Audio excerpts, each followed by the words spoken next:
Pandora is no longer a distant battlefield, no longer a place defined by invasion or resistance. Tonight we drift beyond the echoes of conflict into a quieter moment when a living world begins to turn inward and listen to itself. The forests still breathe, the oceans still remember, but something has shifted. Pandora is entering a slow cycle of biological renewal, reshaping its rhythms in response to everything that now lives upon it. Humans are no longer simply arrivals from the sky. They have become a variable the planet must account for. And Avatar 4 asks a gentler, deeper question. When a living world begins to choose how it survives, who is allowed to remain? If you enjoy these journeys, please like, share, and subscribe. Tell me where you're listening from, what time it is, and the topics you'd love to explore. Your thoughts may guide our next adventure. Pandora in this new phase is no longer understood as a place. It is understood as a presence, a planetary superorganism, vast, patient, and aware. Pandora does not merely host life, it remembers it. Every route, every current, every migration leaves an imprint that is gathered, stored, and quietly evaluated. The world learns not through language, but through response. It adjusts its rhythms the way a living body adjusts its breath. At the center of this awareness is Awa, not as a distant spirit, and not as a myth shaped by belief, but as a planetary intelligence that has evolved beyond simple balance. In earlier cycles, Awa acted to maintain harmony, correcting excess, healing disruption, restoring equilibrium, but balance alone is no longer enough. Now Awa responds. This shift marks Pandora's transition into Phase 4, a stage where survival is no longer passive. The planet begins to anticipate pressure, to recognize patterns, to prepare for what may come next.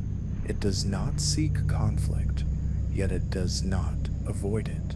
Like a living immune system, Pandora adapts, not with judgment, but with precision. From this understanding emerge two quiet theories that shape everything to follow. The first is inverse symbiosis. Here, the old narrative collapses. Humans do not conquer Pandora. They cannot dominate a world that thinks. Survival no longer comes through extraction or control, but through absorption. To remain, humanity must become compatible, integrated into the planet's biological logic. Existence is no longer granted by technology or power, but by acceptance into the living network itself. The second theory is the historical cycle. It challenges the image of the Na'vi as a static, untouched civilization. Instead, it suggests a past shaped by loss. Long ago, Pandora's inhabitants may have reached a technological height and witnessed its cost. What followed was not regression, but choice, a deliberate return to biology, a dismantling of systems that once threatened planetary survival. What appears primitive is in truth the residue of restraint. Together, these theories reshape the meaning of progress. Pandora is not moving backward, it is remembering forward, and within this remembering, a deeper metaphor emerges. Pandora does not ask who is right and who is wrong. It does not weigh morality or intent. The planet asks only one question, quiet, persistent, and unavoidable: who can exist without breaking the system that allows life to continue? In this world, survival is not earned through victory. It is earned through compatibility. And as Pandora listens, adapts, and slowly reshapes itself, every form of life upon it, native or not, must learn to do the same. Pandora no longer functions as a single unified ecosystem. What once felt seamless, forest flowing into ocean, life responding as one, has begun to separate into distinct biological realms, existing side by side, yet rarely overlapping. These are not borders drawn by maps or lines of control. They are invisible thresholds, shaped by adaptation, where life subtly changes the moment it crosses them. This fragmentation is not accidental. It is the result of a long, patient response to sustained intrusion. Industrial pressure did not simply wound the planet, it taught it. Over time, Pandora learned that preserving everything under one fragile balance made the whole system vulnerable. And so, it changed strategy. The planet began to divide its risks. New biomes emerged not as isolated anomalies, but as deliberate variations. Each region developed its own conditions for survival, its own rhythms, tolerances, and thresholds. Where one environment hardens, another slows. Where one burns with excess energy, another stores it carefully. These spaces exist in parallel, connected by the planet's deeper systems, yet biologically resistant to one another. Within each zone, life is shaped by specific demands. Air, temperature, light, and chemistry vary just enough to create invisible barriers. Species adapted to one region struggle in another, not because they are weak, but because they are specialized. Movement becomes a commitment. To cross from one biome to the next is not simply travel, it is transformation. Pandora no longer insists on universal harmony. Instead, it allows asymmetry. This shift marks a fundamental change in planetary philosophy. Balance is no longer maintained by keeping everything the same. It is maintained by allowing difference to exist without collapse. By letting regions evolve independently, the planet reduces the risk of total failure. If one system falters, another may endure. What appears as division is in truth resilience. The living world is no longer trying to protect every form of life equally. It is protecting the continuity of life itself. Some environments grow harsher, others become more selective. The planet does not soften these conditions, it sharpens them, refining what can survive within each space. In this new order, survival is contextual. There is no single way to live on Pandora anymore. Each biome becomes a quiet test, not of strength, but of compatibility. To remain, life must align with the conditions it inhabits. Those that cannot adapt do not fail through violence or rejection. They simply drift out of relevance, unable to cross the boundaries that now define the planet's structure. Pandora has not become hostile, it has become precise. By embracing imbalance, the planet preserves itself, and in doing so, it quietly declares that unity is no longer found in sameness, but in the coexistence of many worlds, all breathing under the same sky, yet living by different rules. At the far edges of Pandora's transformation, two extreme biomes quietly define the planet's new logic of survival. They do not compete. They do not mirror one another. Instead, they exist as complementary answers to the same question: how does life endure when conditions no longer favor balance? The first answer is found in heat. The volcanic regions, often called the ash biomes, are shaped by constant instability.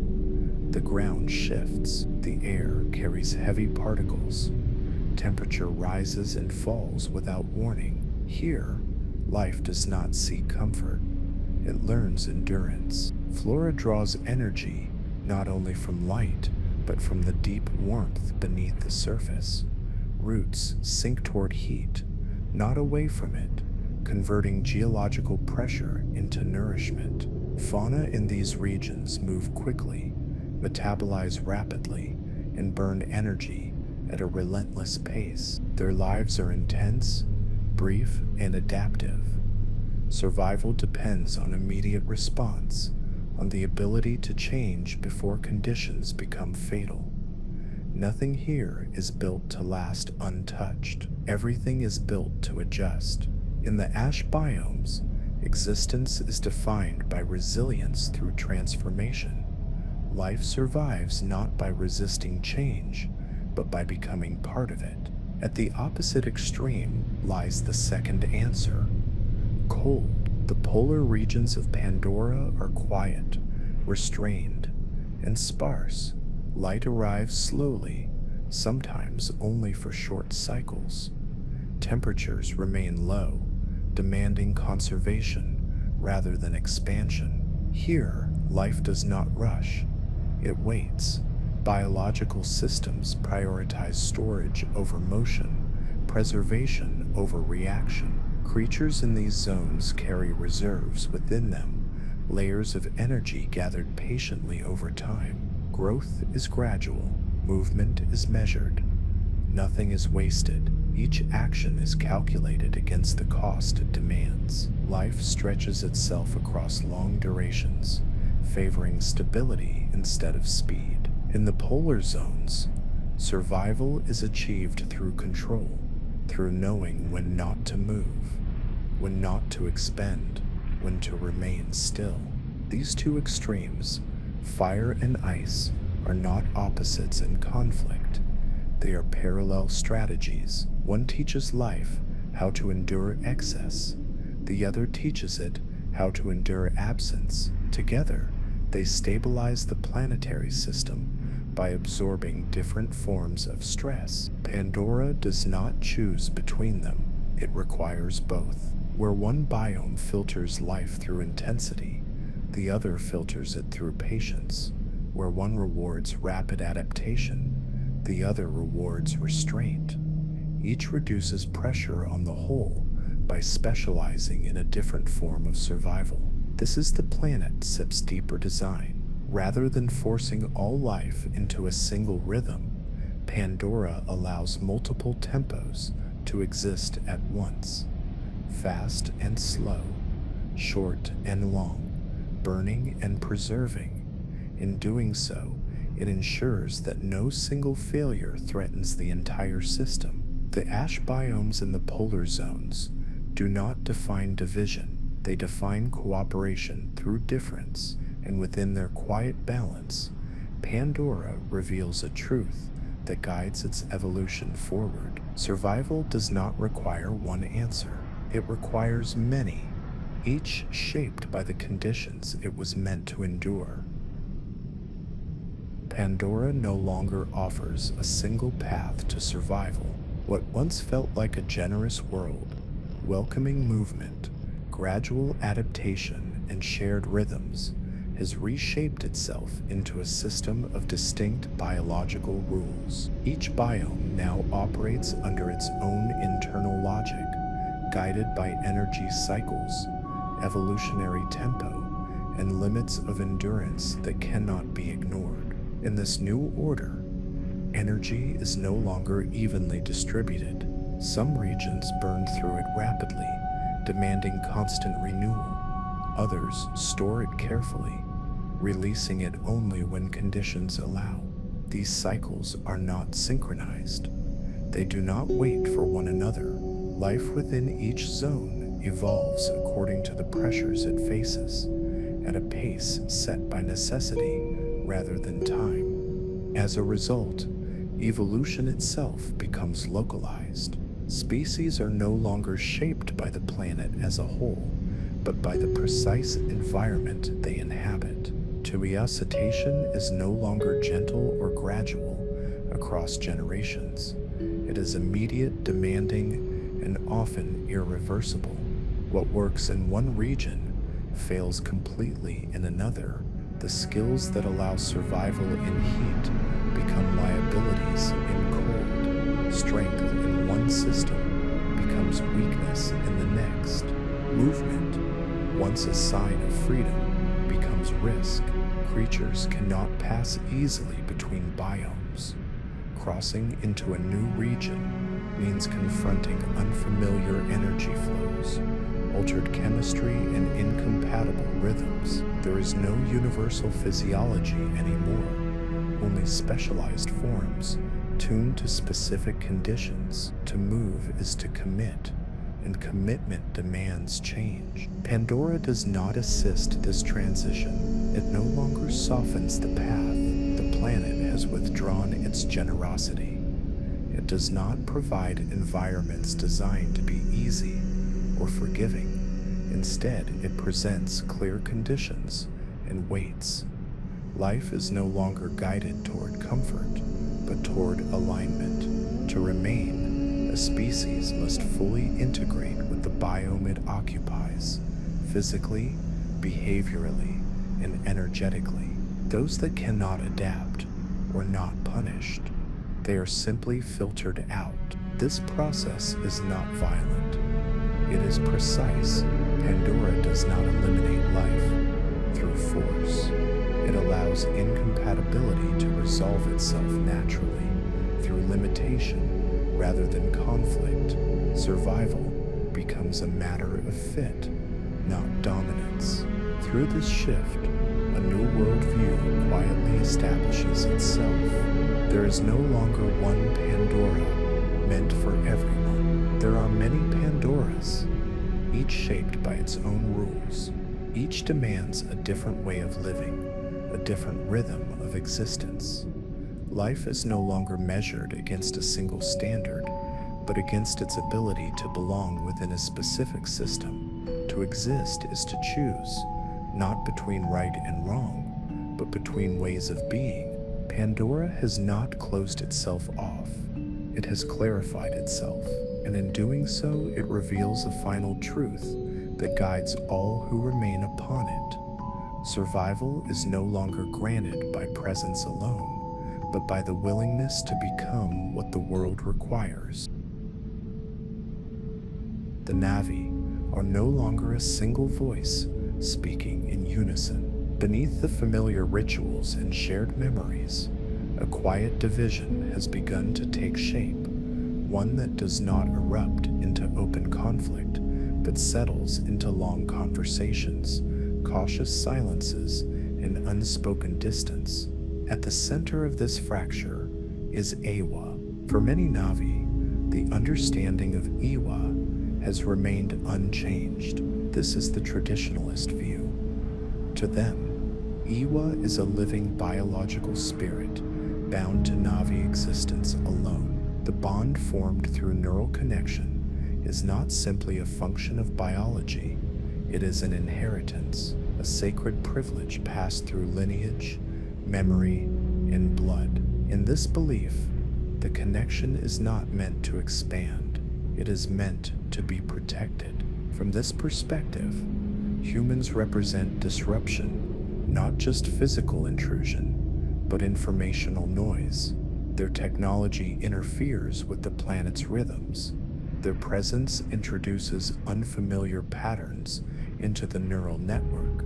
Even their curiosity is seen as contamination. To allow human integration is to dilute the integrity of a system that has endured for countless generations.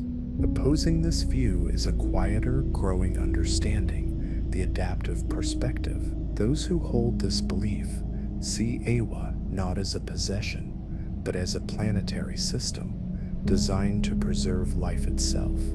In their eyes, connection is not restricted by origin, but by compatibility.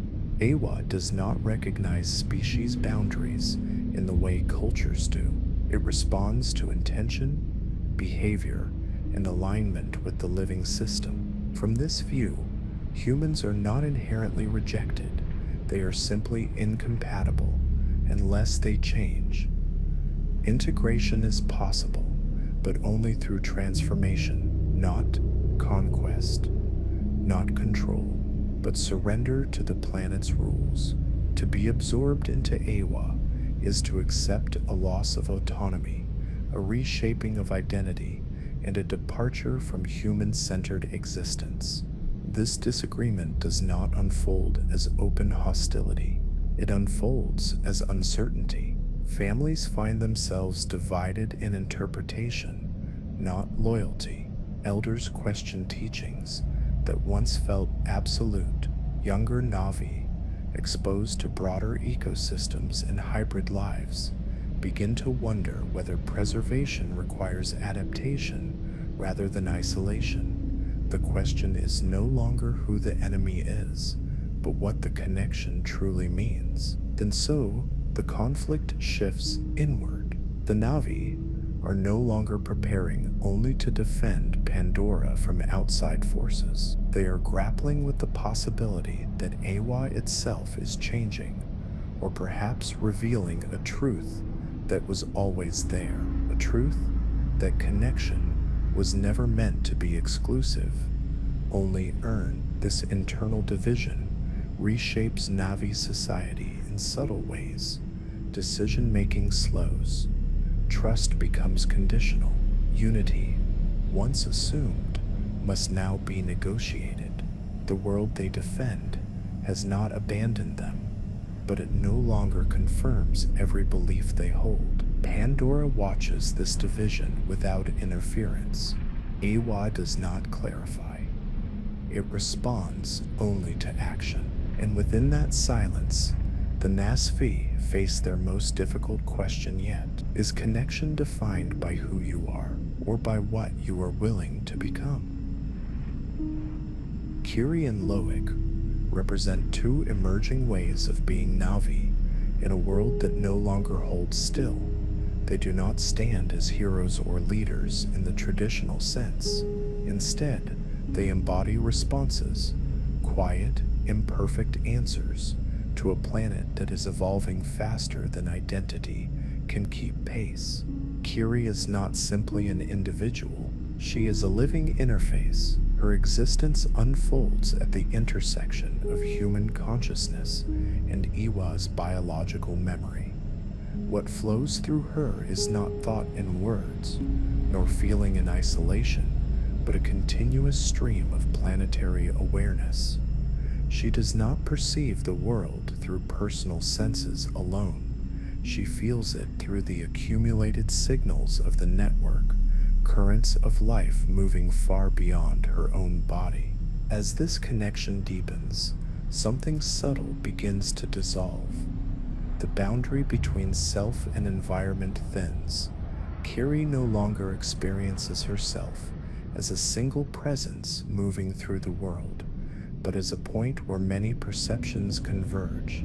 Her identity becomes unstable, not broken, but expanded beyond familiarity. This expansion carries a cost. The more clearly she perceives the planet, the less distinctly she perceives herself. Questions of who begin to lose meaning, replaced by questions of function. Kiri does not choose her role. She becomes necessary, a conduit through which Awa can sense, process, and respond to complex change. In this way, Kiri does not guide the future, she enables it. She is not a prophet or a decision maker. She is an instrument of evolution, an interface through which the planet learns how to interact with forms of life that were never meant to belong. Her path is not one of leadership, but of surrender to a role that cannot be refused. Loic, by contrast, remains firmly grounded in experience. He does not connect through overwhelming perception, but through movement between worlds. He belongs fully to none of them, yet understands many: forest and sea, tradition and adaptation, past and possibility.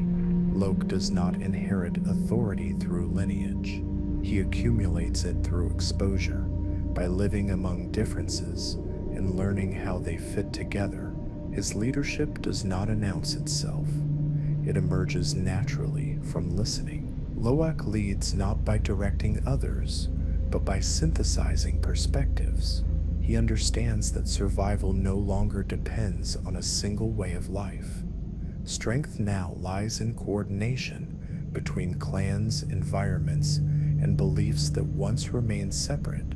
Where Kiri dissolves into the system, Loak navigates it. He does not replace old structures, he connects them. Together, Kiri and Loak illustrate the new Navi condition. One becomes part of the planetary mind, the other becomes a bridge between fragmented ways of living.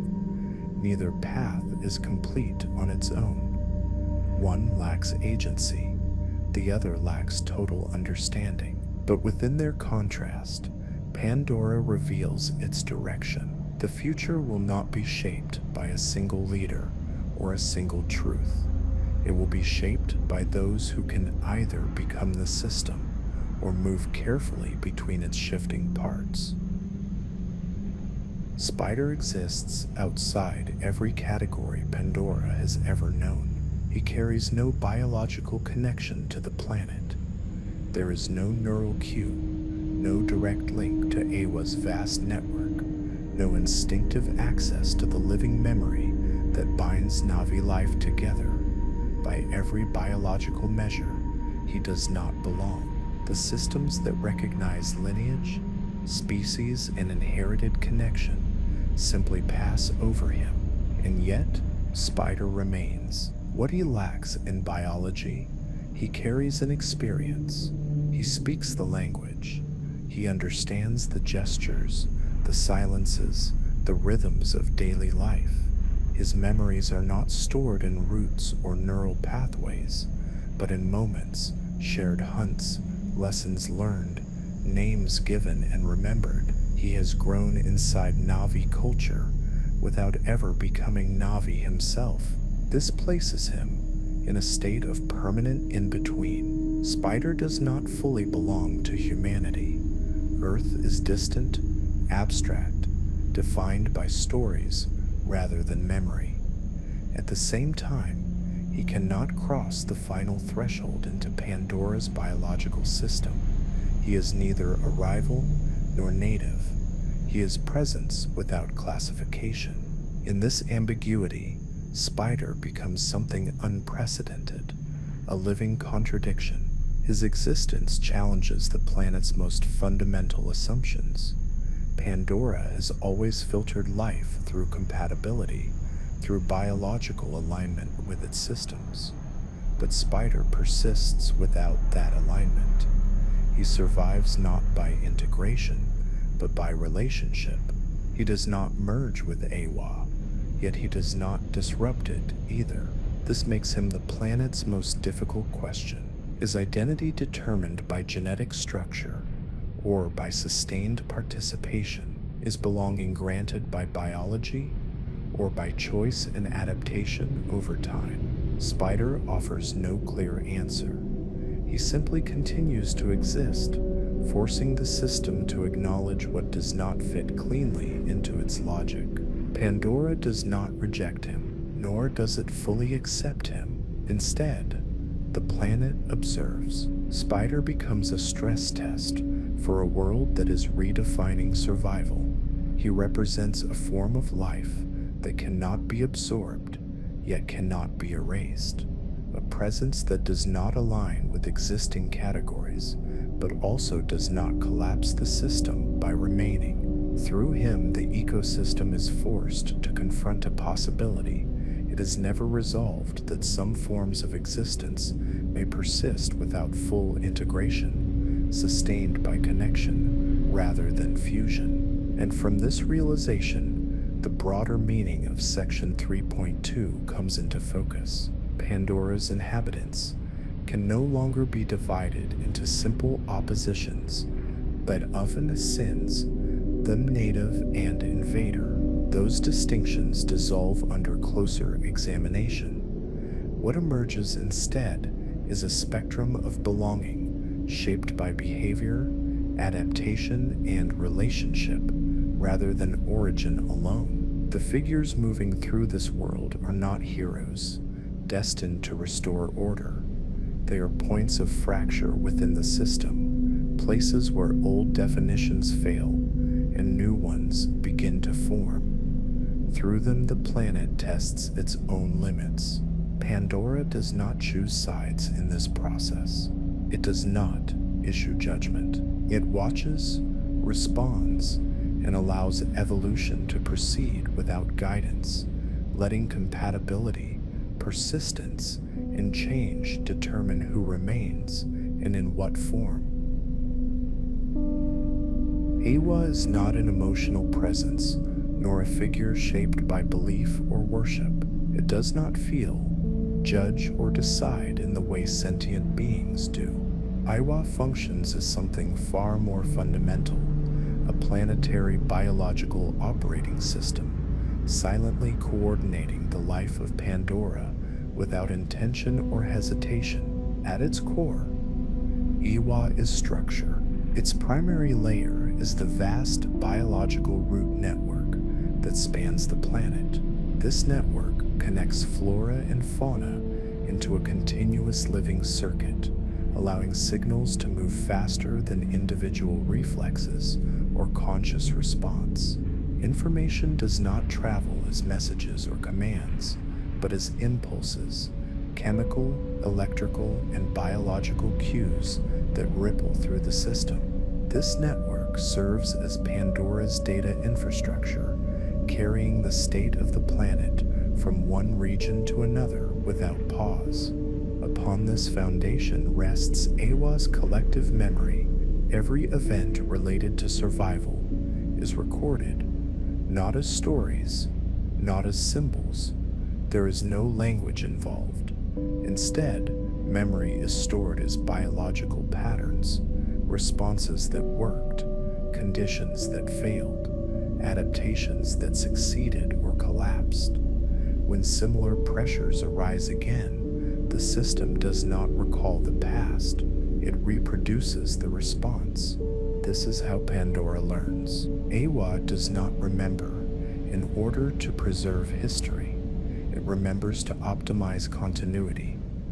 The past exists only insofar as it improves the system's ability to endure the present.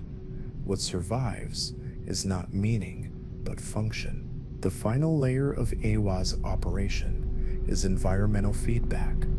Awa does not predict far into the future.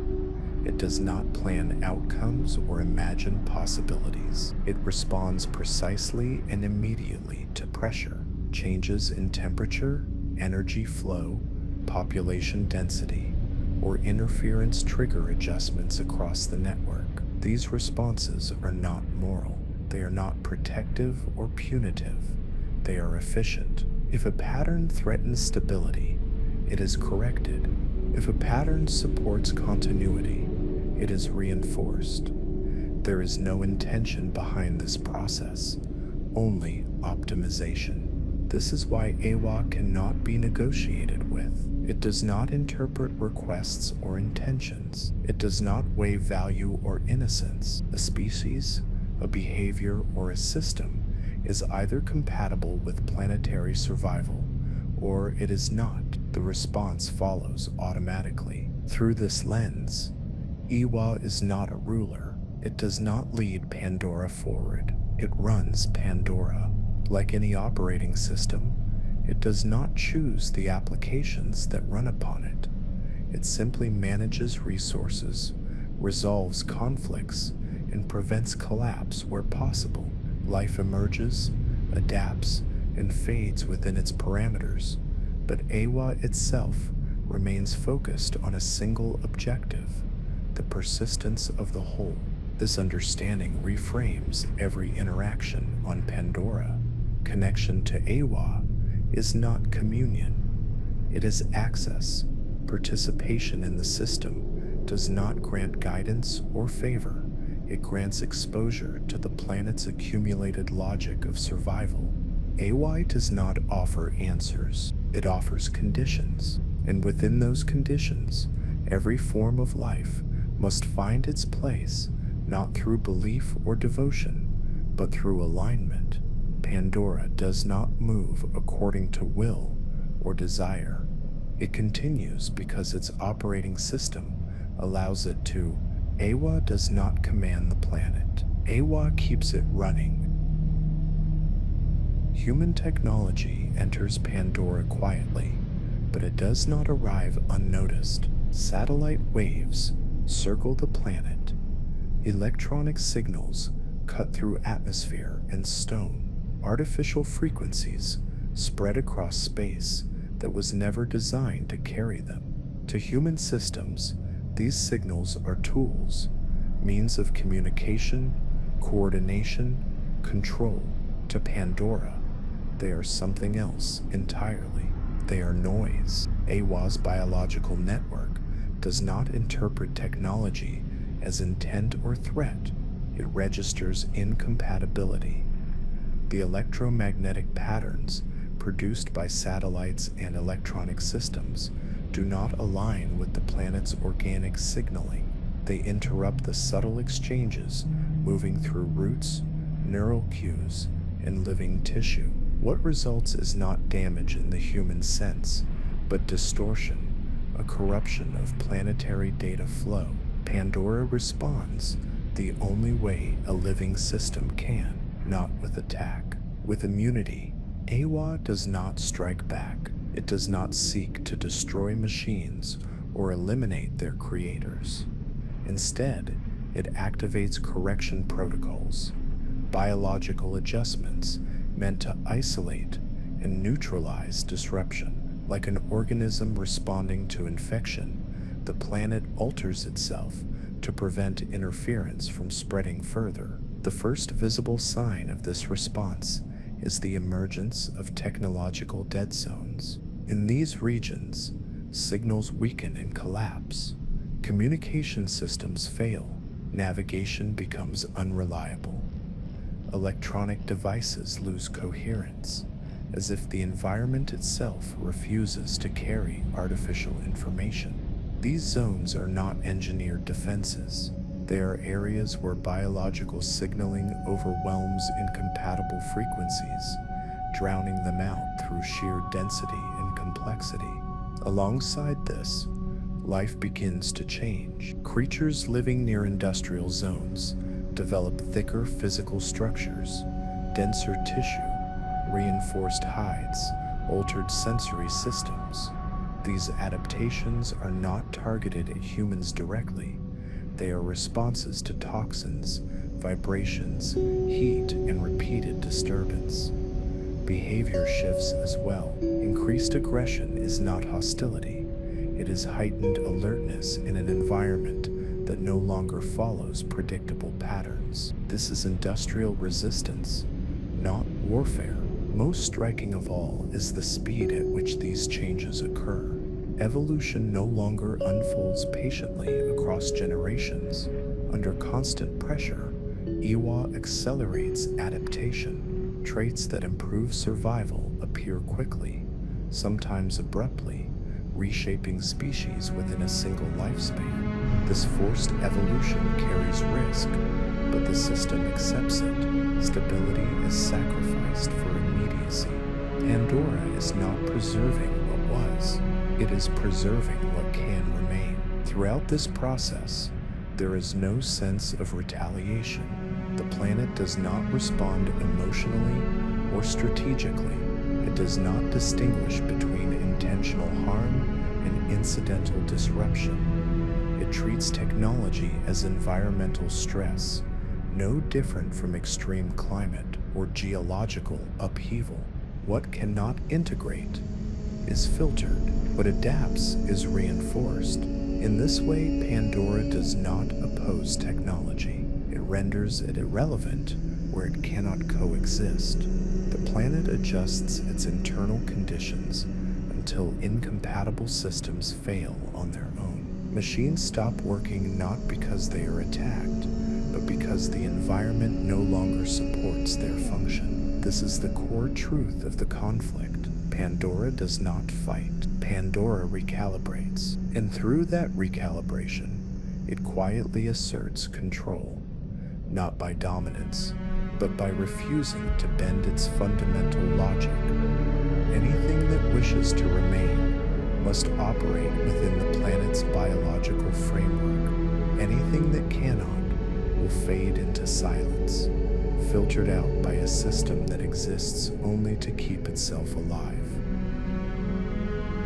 Pandora no longer follows the old promise of perfect harmony. The idea of a world where every form of life could coexist gently has faded, not through collapse, but through necessity.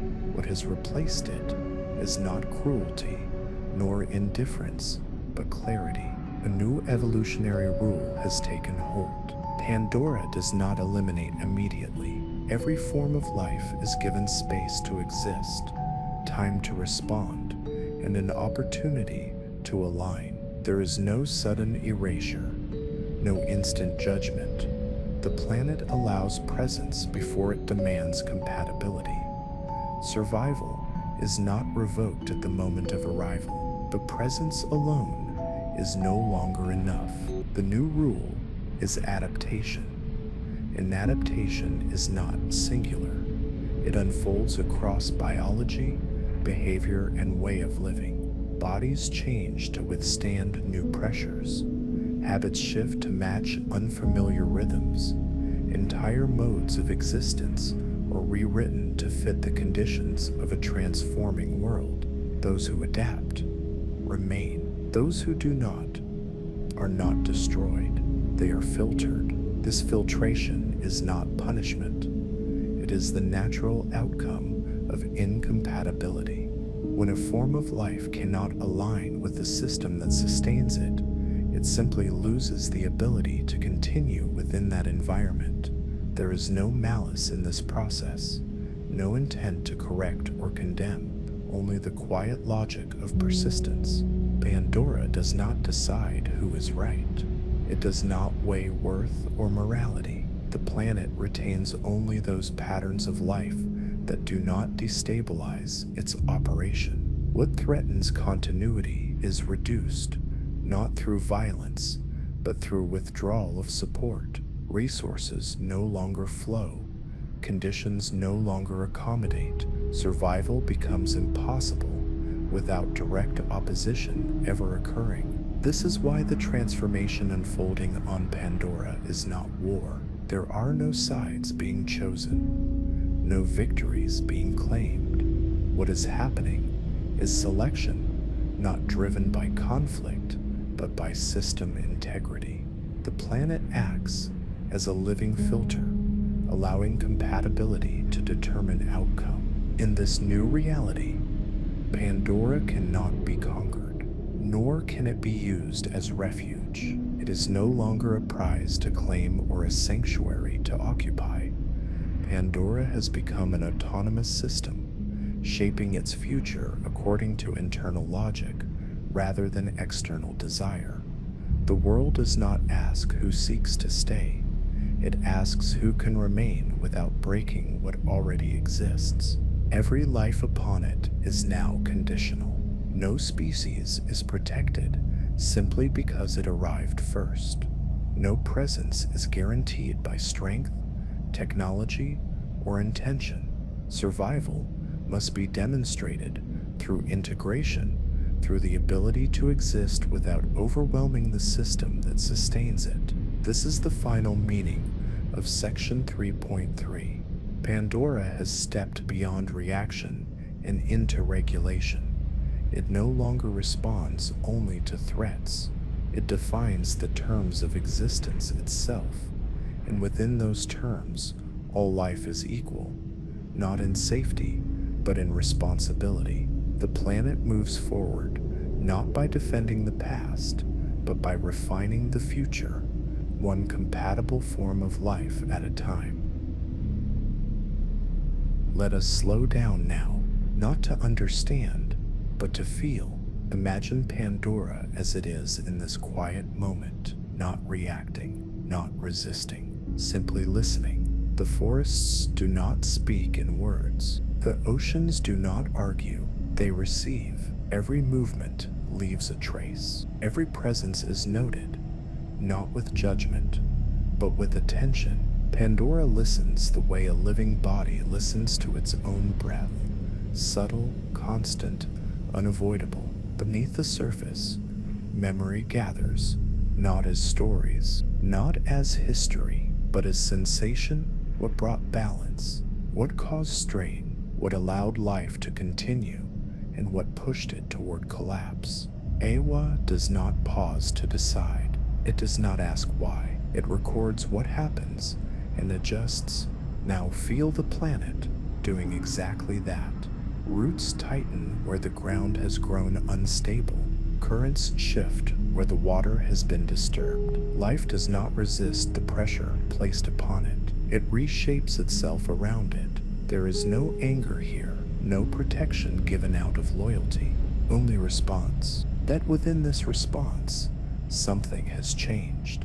Humans are no longer outside the system, no longer observers, standing at the edge of a living world. They are inside it now, moving within the same currents, subject to the same filters. Every signal sent upward, every machine left running, every step taken across the surface, all of it becomes input. Pandora does not separate intention from impact. It receives both as one.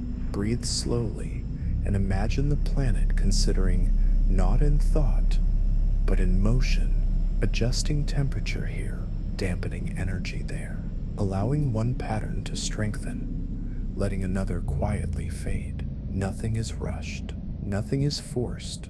This is not a world choosing sides. It is a world choosing stability, and in that choosing, a question hangs in the atmosphere, not spoken, but felt. How much can be preserved without endangering everything else? Which forms of life can remain without unraveling the system that holds them? And what must be released, not out of cruelty, but necessity? Pandora does not answer this question with certainty. It answers with process, moment by moment, adjustment by adjustment, breath by breath.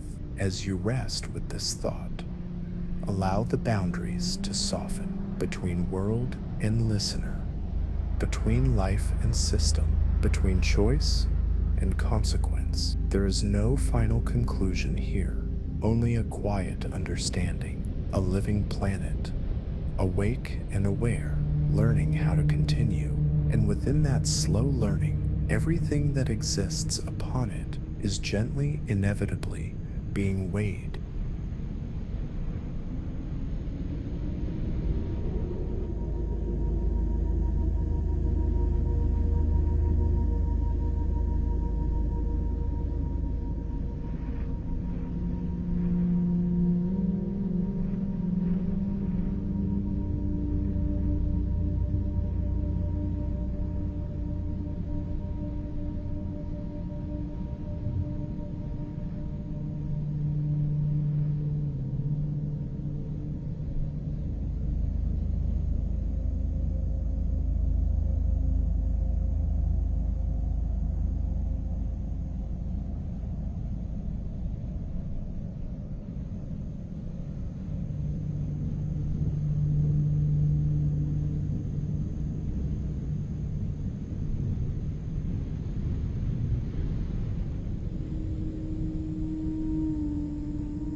Avatar 4 does not ask who protects Pandora better. It asks something quieter and far more difficult to face. What happens when a living world can no longer hold every way of life at once? When survival itself demands limits, not intentions, Pandora still breathes. Awa continues its silent work, sensing, adjusting, responding, but the rhythm has changed. It no longer waits for every step to fall in time, and perhaps the greatest challenge Pandora faces is not humanity at all, but its own irreversible evolution, a future unfolding forward, without pause and without return.